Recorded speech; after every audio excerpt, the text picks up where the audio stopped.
Halo pendengar kisah, selamat datang kembali di channel kami yang membahas kisah kriminal yang benar-benar terjadi di seluruh dunia. Kami berharap semoga kalian semua dalam keadaan sehat walafiat dan dijauhkan dari mara bahaya.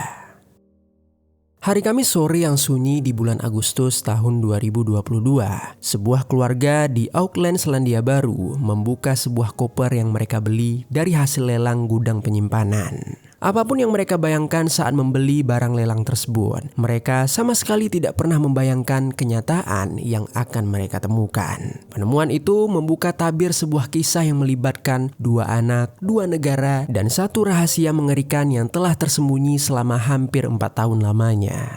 Inilah kasus Yuna dan Minu yang sempat menggemparkan negara Selandia Baru. The globe.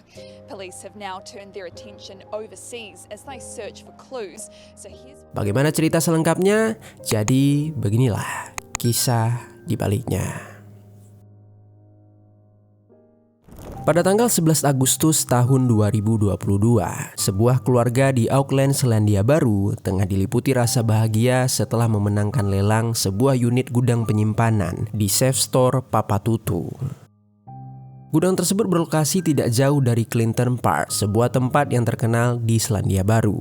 Seperti pada umumnya dalam bisnis penyimpanan pengelolaan gudang, pengelolanya akan menjual isi unit tersebut untuk menutup kerugian karena penyewa sebelumnya telah berhenti membayar biaya sewa. Saat melelang, pengelola gedung tidak memberikan secara detail apa saja isi barang-barang yang berada di dalam gudang penyimpanan tersebut, sehingga para peserta lelang hanya mengandalkan keberuntungan dengan harapan akan menemukan barang-barang berharga atau setidaknya perabotan rumah tangga yang masih layak pakai. Usai memenangkan lelang, keluarga tersebut membawa seluruh isi gudang ke rumah mereka di wilayah Moncrief Avenue. Di antara tumpukan barang yang dibongkar, mereka menemukan beberapa koper, kereta bayi, mainan anak, alat bantu jalan, serta berbagai perlengkapan rumah tangga lainnya. Pada awalnya, tidak ada satupun barang yang terlihat mencurigakan. Semuanya tampak seperti peninggalan seseorang yang pindah tempat tinggal dan dengan sengaja meninggalkan isi gudangnya begitu saja. Namun situasi tiba-tiba berubah menjadi mencekam ketika mereka mulai membuka salah satu koper. Begitu resleting ditarik, koper itu terbuka bersamaan dengan bau menyengat yang langsung memenuhi ruangan. Di dalamnya terlihat sebuah plastik berukuran besar yang hampir seluruhnya memenuhi isi koper. Betapa terkejutnya mereka setelah menyadari kalau isi dari plastik tersebut adalah sesosok jasad seseorang yang telah membusuk. Untuk memastikan temuan itu, mereka memanggil seorang tetangga yang pernah bekerja di fasilitas kremasi. Begitu melihat dan mencium bau dari koper tersebut, tetangga itu langsung mengenalinya dan memastikan kalau itu benar adalah jasad manusia. Tanpa menunda waktu, keluarga tersebut segera menghubungi pihak kepolisian. Dalam hitungan jam, polisi tiba di lokasi bersama 3 petugas forensik. Kabar penemuan tersebut pun cepat menyebar ke lingkungan sekitar, membuat para tetangga berkumpul dan memenuhi area rumah. Tetangga yang sebelumnya ikut membantu turut memberikan kesaksian kepada polisi dan juga publik. Mereka menegaskan kalau keluarga yang membeli isi gudang tersebut sama sekali tidak memiliki kaitan dengan jasad yang ditemukan. Lalu setelah itu polisi melanjutkan pemeriksaan terhadap barang-barang lainnya. Penemuan mengejutkan kembali terjadi ketika mereka membuka koper lainnya dan menemukan jasad kedua di dalamnya. Setelah memastikan tidak ada jasad lain yang tersisa, polisi segera mengevakuasi kedua jasad tersebut dan menyerahkannya kepada tim forensik untuk dilakukan proses otopsi. Beberapa waktu kemudian, hasil pemeriksaan forensik mengungkapkan sebuah fakta yang jauh lebih memilukan. Kedua jasad tersebut masih berusia sekitar 5 hingga 10 tahun. Berdasarkan tingkat pembusukannya, tim forensik memperkirakan kalau korban telah meninggal dunia selama 3 hingga 4 tahun sebelum ditemukan. Dengan temuan itu, penyelidikan pun bergerak lebih intensif. Polisi mendatangi pihak pengelola gudang dan memeriksa catatan penyewa unit yang sempat dilelang tersebut. Dari dokumen yang telah dikumpulkan, diketahui bahwa pemilik unit sebelumnya terdaftar dengan alamat di Selandia Baru. Namun secara tiba-tiba dia menghentikan pembayaran sewa dan menghilang begitu saja. Untuk mengungkapkan identitas korban sekaligus pelaku, polisi kemudian mengandalkan bukti forensik lanjutan, termasuk tes DNA. Proses ini akhirnya mengarah pada kesimpulan yang mengejutkan sekaligus tragis, yang mana pelaku di balik kondisi mengenaskan kedua jasad tersebut ternyata adalah ibu kandung dari korban sendiri. Setelah beberapa lama dilakukan proses identifikasi, diketahuilah kalau kedua korban adalah Yuna yang berusia 8 tahun dan juga Minu yang berusia 6 tahun. Mereka adalah putra dan putri dari pasangan Ji Eun Lee dan juga Ian Yu. Sebagai kepala keluarga, Ian bekerja di Bandara Auckland sebagai supervisor demi mencukupi kebutuhan rumah tangga mereka. Sementara itu, Ji Eun Lee menjalani peran sebagai ibu rumah tangga dengan mengurus rumah sekaligus merawat kedua anaknya sepenuh waktu. Dari pandangan orang-orang, hubungan mereka tampak seperti keluarga pada umumnya, dengan Yuna dan Minu yang tumbuh dalam limpahan kasih sayang, termasuk usaha memberikan pendidikan yang terbaik bagi keduanya. Lalu memasuki usia sekolah dasar, Yuna dan Minu bersekolah di Papatutu South School. Di lingkungan sekolah, Yuna dikenal sebagai gadis yang cenderung pendiam dan tertutup, sementara Minu justru lebih ceria, aktif, dan penuh energi. Meski memiliki karakter yang berbeda, keduanya dikenal sebagai murid yang baik dan juga cerdas. Namun, kehidupan normal yang terlihat dari luar ternyata tidak sepenuhnya mencerminkan kenyataan. Di balik kedua jasad korban tersimpan kisah kelam tentang kehidupan sang ibu yang perlahan membawa mereka menuju akhir yang tragis. Bertahun-tahun lalu, ketika Ji Eun Lee masih berusia 13 tahun, dia adalah seorang gadis asal Korea Selatan yang baru tiba di Selandia Baru pada tahun 1993. Kepindahan itu memaksanya untuk beradaptasi dengan lingkungan yang sepenuhnya baru. Di satu sisi, dia harus hidup dalam budaya barat dengan menggunakan bahasa Inggris, mengikuti sistem pendidikan serta nilai-nilai sosial yang berbeda. Namun di sisi lain, ketika berada di rumah, Ji Eun Lee tetap dituntut untuk memegang nilai-nilai dan cara pandang budaya Korea Selatan. Kehidupan dua dunia yang bertolak belakang ini perlahan membuat Ji Eun Lee merasa kehilangan jati diri. Dia tumbuh menjadi pribadi yang tertutup dan kesepian dengan lingkaran pertemanan yang sangat terbatas. Berlanjut saat berusia 18 tahun, Ji Eun Lee memutuskan kembali ke Korea Selatan seorang diri untuk melanjutkan pendidikannya. Namun, keputusan tersebut justru berakhir pada rasa bersalah yang cukup mendalam ketika dia menerima kabar kalau ayahnya meninggal dunia di negara Selandia Baru. Sejak saat itulah, Ji Eun Lee menyimpan perasaan bersalah yang tidak benar-benar bisa dia jelaskan. Karena sebagian masyarakat Korea masih memegang keyakinan budaya bahwa setiap musibah keluarga selalu memiliki sosok yang patut disalahkan. Keyakinan inilah yang tanpa disadari semakin menekan kondisi mental Ji Eun Lee hingga rasa bersalah itu terus melekat dan membentuk luka batin yang tak kunjung sembuh di dalam dirinya.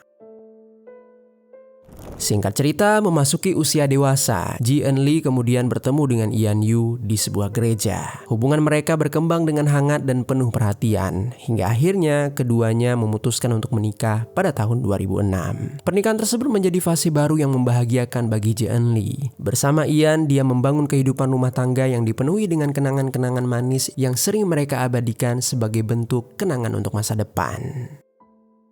Kebahagiaan itu semakin lengkap ketika Ji Eun Lee melahirkan Yuna dan juga Minu. Kehidupannya terasa lebih bermakna, seolah luka-luka masa lalu mulai tertutupi oleh peran barunya sebagai istri sekaligus ibu.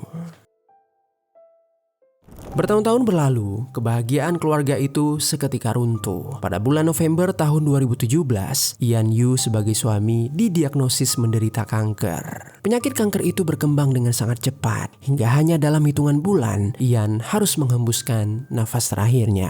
Kematian Ian menjadi pukulan yang sangat mendalam bagi Ji Eun Lee. Luka lamanya perlahan-lahan kembali terbuka. Ji Eun Lee semakin merasa bersalah. Dia menganggap kalau ayah dan suaminya meninggal karena disebabkan oleh dirinya. Ji Eun Lee merasa hidupnya seakan runtuh dalam sekejap. Dia mengalami depresi berat dengan mengisolasi diri dan perlahan memutuskan hubungan dengan orang-orang sekitar. Tekanan mental Ji Eun Lee semakin bertambah ketika dia merasa tidak sanggup memberitahu Yuna dan juga Minu bahwa ayah mereka telah meninggal dunia. Setiap kali menatap wajah polos mereka, kalimat kenyataan itu terasa seperti beban yang sulit dilontarkan. Bahkan Ji Enli juga tidak membawa putra-putrinya menghadiri pemakaman sang ayah. Lalu hari demi hari pun berlalu dan Yuna serta Minu terus menanyakan keberadaan ayah mereka. Pertanyaan-pertanyaan sederhana itu justru semakin menghancurkan kondisi mental Ji Enli. Ji Enli sempat mengungkapkan kepada ibunya kalau dia memiliki keinginan untuk mengeksekusi diri bersama Yuna dan juga Minu. Pernyataan mengerikan itu sayangnya tidak ditanggapi dengan serius oleh sang ibu. Ibunya menganggap kalau hal itu adalah sekedar luapan emosi dan keluhan sesaat karena dia menganggap putrinya sedang berduka. Padahal tanpa disadari, gangguan mental Ji Enli terus berkembang dan menguasai pikirannya. Tidak ada seorang pun yang benar-benar memahami betapa berbahayanya pikiran-pikiran buruk yang telah tumbuh di dalam benak Ji Enli. Kemudian pada bulan Agustus tahun 2017, Ji Enli memilih berkonsultasi mengenai kondisi mentalnya kepada seorang ahli. Dari konsultasi tersebut, dia diresepkan 60 tablet obat antidepresan bernama nortriptyline. Beberapa bulan kemudian, pada Desember 2017, Ji Enli berusaha menghibur dirinya dengan membawa Yuna dan Minu berpergian ke Korea Selatan selama kurang lebih 2 bulan. Di sepanjang perjalanan itu, mereka menginap di berbagai hotel mewah dan menghabiskan dana sekitar $32.000 Selandia Baru, setara dengan 314 juta dalam rupiah. Lalu setelah kembali ke Selandia Baru, perjalanan serupa terus berlanjut. Pada April tahun 2018, Ji Enli membawa kedua putra-putrinya menginap di sebuah hotel yang bernama Hilton Hotel yang terletak di Taupo. Sebulan berselang, tepatnya pada Mei 2018, mereka kembali berpergian ke negara Australia dan menginap di sebuah hotel di kawasan Gold Coast. Usai perjalanan tersebut, mereka kembali ke Selandia Baru dan menginap di hotel sebelumnya, yaitu Hotel Hilton. Rangkaian perjalanan dan pengeluaran itu berlangsung berulang kali, seiring dengan kondisi mental Ji Enli yang semakin memburuk. Lalu pada hari Rabu tanggal 27 Juni tahun 2018, Yuna dan Minu menghabiskan waktu mereka dengan bermain game bernama Minecraft. Keduanya bekerja sama menyelesaikan tantangan dalam permainan itu hingga mereka berhasil meraih reward. Di samping itu, Ji Enli hanya duduk menemani dengan pandangan kosong. Pikirannya terus dipenuhi bayangan-bayangan tentang sang suami. Setiap kali memperhatikan Yuna dan Minu, dia kerap kali berandai-andai tentang kehidupan yang seharusnya bisa mereka jalani bersama sebagai keluarga yang utuh. Dalam momen itu, pikiran untuk mengakhiri hidup secara bersama kembali muncul di benaknya. Pandangannya tertuju pada obat antidepresan yang biasa dia konsumsi. Ji Enli kemudian menuju ke dapur dan menyiapkan 3 gelas jus. Dia mencampurkan obat tersebut dalam dosis yang cukup tinggi ke dalam masing-masing gelas yang telah disiapkan. Kemudian Ji Enli mengajak Yuna dan Minu duduk di meja makan. Lalu dia menyodorkan 2 gelas tersebut kepada Yuna dan Minu, sementara 1 gelas lainnya untuk dirinya sendiri. Melihat gelas berisi sebuah jus tentu membuat Yuna dan Minu menerimanya dengan senang hati. Mereka meminum jus tersebut bersama-sama tanpa rasa curiga setelah lelah memainkan game. Tetapi rencana itu tidak berjalan sebagaimana yang Ji Enli bayangkan. Dia keliru menghitung dosis obat yang dia konsumsi. Beberapa jam kemudian dia malah terbangun dari tidurnya dan mendapati Yuna dan Minu telah tak bernyawa. Denyut nadi mereka tak lagi berdetak. Dan ternyata apa yang kemudian terungkap berawal dari pikiran Ji Enli yang sejak lama terus berputar di kepalanya dengan rasa duka yang mendalam. Di awal cerita, ketika jasad Yuna dan Minu akhirnya ditemukan, tim forensik mendapati kandungan nortriptyline dalam tubuh kedua korban. Temuan itu menjadi petunjuk bahwa kematian mereka terjadi akibat pemberian obat dalam dosis yang sangat tinggi yang secara disengaja. Meski demikian, Ji Enli meyakini bahwa tindakannya adalah keputusan yang benar. Dalam pikirannya, duka yang dia rasakan serta gangguan mental yang dia alami membuat kematian tampak seperti pilihan yang lebih baik bagi kedua korban dibandingkan harus hidup tanpa sosok ayah. Kenyataannya rencana tersebut ternyata hanya merenggut nyawa Yuna dan juga Minu. Sementara Ji Enli tetap hidup. Dalam kondisi itu bukannya melapor kepada pihak berwenang, dia justru mengambil langkah yang jauh lebih memilukan. Ji-eun Lee membungkus jasad Minu dan juga Yuna dengan sebuah kantong plastik. Kemudian dia masukkan masing-masing ke dalam 2 buah koper yang terpisah, menekan tubuh keduanya agar muat di dalamnya. Setelah itu, Ji-eun Lee menyewa sebuah unit gudang penyimpanan di Safe Store Papa Tutu. Dia seorang diri memindahkan koper-koper tersebut ke dalam sana. Koper itu dia letakkan di antara barang-barang pribadinya. Lalu dia tetap membayar biaya sewa secara rutin seolah tak ada yang disembunyikan. Tindakan yang dia lakukan setelah kematian Yuna dan Minu inilah yang kemudian menunjukkan adanya kesadaran atas perbuatannya. Setelah kejadian tersebut, Ji-eun Lee mengganti namanya menjadi Hak-young Lee. Dia tidak hanya mengubah identitasnya, tetapi juga menjalani hari-hari berikutnya seolah tak ada yang terjadi. Bahkan, dia juga sempat membeli tiket lotre dan menghabiskan lebih dari 8 juta rupiah di sebuah salon rambut, yang mana tindakan tersebut menunjukkan kalau dia dalam kondisi sadar sepenuhnya.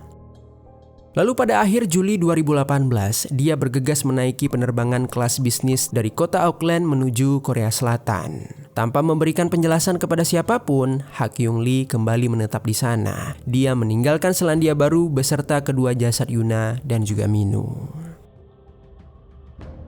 Sementara itu di Selandia Baru, ibu dari Hak-young Lee mulai diliputi kekhawatiran. Dia tidak menerima kabar apapun dari putrinya maupun dari kedua cucunya. Pada awalnya dia menduga mereka berada di Australia. Mungkin saja putrinya telah memulai kehidupan baru di tempat lain. Namun setelah berbulan-bulan tanpa kabar, dia semakin khawatir. Pada Desember 2018, dia mendatangi kantor polisi pusat Auckland untuk melaporkan bahwa dia tidak dapat menghubungi putrinya dan juga cucunya. Polisi menerima laporan tersebut, tetapi pada saat itu tidak ditemukan petunjuk adanya tindakan kejahatan. Tanpa bukti yang menunjukkan bahwa sesuatu yang buruk telah terjadi, pihak berwenang menganggap kalau Hak-young Lee yang sebelumnya adalah Ji-eun Lee dan juga kedua anaknya hidup dengan aman di suatu tempat. Alhasil pencarian pun akhirnya dihentikan. Lalu di sisi lain, Hak-young Lee yang telah berubah nama mulai menata kembali hidupnya di negara Korea Selatan. Dia kembali mendatangi sebuah klinik untuk menjalani pengobatan mental. Sama seperti sebelumnya, dia didiagnosis mengalami depresi dan kembali diresepkan obat-obatan. Beberapa tahun kemudian, memasuki tahun 2021, Hak-young Lee menjalani hubungan dengan seorang pria yang dia kenal melalui aplikasi kencan. Namun, hubungan itu ternyata tidak berjalan baik. Pria tersebut seringkali bersikap kasar yang membuat kondisi mentalnya bertambah semakin memburuk. Hingga akhirnya pada pertengahan Juni 2022, ketika kondisi Hak-young Lee semakin tidak terkendali, dia dirujuk dirawat di bangsal psikiatri sebuah rumah sakit Korea Selatan. Tak lama setelah itu, ibunya menerima kabar mengenai keadaan putrinya dan segera menyusulnya. Meski mereka kembali bertemu, Hak-young Lee tetap memilih diam. Dia tidak pernah mau mengungkapkan apa yang sebenarnya telah terjadi kepada Yuna dan juga Minu. Kemudian takdir berkata lain. Rahasia yang dia simpan selama hampir 4 tahun lamanya perlahan-lahan mulai terbongkar. Selama bertahun-tahun, Hak-young Lee secara rutin membayar biaya sewa unit gudang penyimpanan yang berisi jasad Yuna dan juga Minu. Ketika dia dirawat di rumah sakit, kondisi keuangannya memburuk hingga pembayaran gudang tersebut pun akhirnya tertunda. Sementara itu, pihak pengelola gudang juga mempunyai prosedur standar yang mana ketika unit tidak lagi dibayar, mereka akan melelang barang-barang yang ada di dalam unit tersebut. Dan pada tanggal 11 Agustus tahun 2022, sebuah keluarga yang mengikuti lelang tersebut tanpa sengaja membawa pulang koper-koper berisi jasad Yuna dan Minu yang telah membusuk. Dan akhirnya kasus ini pun terungkap. Kemudian di sisi lain, setelah melakukan pencarian Hak-young Lee akhirnya ditemukan dan ditangkap pada tanggal 15 September 2022. Dia mengakui perbuatannya. Kematian Yuna dan Minu terjadi karena dirinya sendiri. Kemudian pada 29 November 2022, mau tak mau Hak-young Lee harus dibawa kembali ke negara Selandia Baru untuk mendapatkan hukumannya. Sidang utama untuk Hak-young Lee atau Ji-eun Lee baru dimulai setelah 3 tahun kemudian, yaitu pada tanggal 8 September 2025. Meskipun Hak-young Lee mengakuinya, tetapi dia membela dirinya dengan menyatakan kalau tindakan tersebut terjadi karena adanya gangguan mental berat yang dia alami di saat itu. Untuk mendukung pembelaan, Hak Yung Lee menghadirkan seorang dokter kejiwaan yang bernama Dr. Yvette Kelly. Dalam keterangannya, Dr. Kelly menjelaskan bahwa setelah kematian suaminya, Hak Yung Lee ini mengalami depresi yang cukup berat. Dalam kondisi itu, Hak Yung Lee percaya dengan mengajak Yuna dan Minu untuk melakukan eksekusi adalah solusi yang paling tepat. Namun jaksa menolak penjelasan tersebut. Menurutnya, tindakan Hak Yung Lee setelah kematian mereka justru menunjukkan bahwa dia sadar telah melakukan kesalahan yang besar. Terlihat dari cara dia menyembunyikan jasad, menggantikan identitas, merawat penampilannya, serta membeli tiket penerbangan kelas bisnis ke Korea Selatan. Akhirnya, jaksa menolak pembelaan terkait gangguan mental tersebut. Kemudian Hak Yung Lee pun dinyatakan bersalah atas pengeksekusian Yuna dan Minu. Sidang pembacaan vonis digelar pada tanggal 26 November 2025. Pengadilan menjatuhkan hukuman penjara seumur hidup kepada Hak Yung Lee dengan masa minimum 17 tahun tanpa pembebasan bersyarat. Hukuman ini merupakan hukuman terberat dalam sistem hukum Selandia Baru dengan sedikit keringanan karena kondisi kesehatan mentalnya. Hakim juga memerintahkan agar Hak Yung Lee menjalani masa awal hukumannya di fasilitas psikiatri tertutup sebelum nanti dipindahkan ke penjara umum. Kasus ini tentu menjadi pukulan yang cukup berat bagi ibu dari Hak Yung Lee. Dia banyak menghabisi malam dengan menangisi kedua cucunya yang berakhir tragis. Bahkan dia juga merasakan bahwa dirinya dijauhi oleh orang-orang sekitar karena dianggap sebagai ibu dari seorang pengeksekusi. Tak hanya dirinya, tetapi pihak dari mendiang ayah Yuna dan juga Minu juga merasa hancur atas kehilangan cucu-cucu mereka. Kasus ini memperlihatkan betapa pentingnya kepekaan orang-orang di sekitar. Ketika seseorang menyampaikan keinginan untuk mengakhiri hidup terlebih melibatkan orang lain, hal tersebut tidak bisa dianggap sekedar luapan emosi. Di sisi lain, kisah ini juga mengingatkan bahwa korban merupakan pihak paling rentan. Mereka masih bergantung sepenuhnya pada orang dewasa untuk melindungi diri, baik secara fisik maupun emosional. Maka ketika perlindungan itu gagal, dampaknya tidak hanya menghilangkan nyawa, tetapi juga meninggalkan trauma baru yang panjang bagi keluarga yang ditinggalkan. Hukuman yang dijatuhkan kepada Hak Yung Lee mungkin telah memberikan kepastian hukum, tetapi tidak akan pernah mampu mengembalikan kehidupan Yuna dan juga Minu. Akhirnya yang tersisa hanyalah penyesalan, kesedihan, dan pertanyaan tentang apa yang seharusnya bisa dilakukan lebih awal untuk mencegah agar semua ini tidak pernah terjadi. Untuk itu, mari kita sama-sama mendoakan agar keluarga yang ditinggalkan dapat diberikan kelapangan hati. Yang terpenting, semoga kedua korban mendapatkan ketenangan dan juga kedamaian yang sebelumnya tak sempat mereka rasakan di dunia. Dan yang terakhir, untuk kita semua para pendengar kisah, semoga di dalam kisah kali ini ada pelajaran baik yang dapat kita ambil.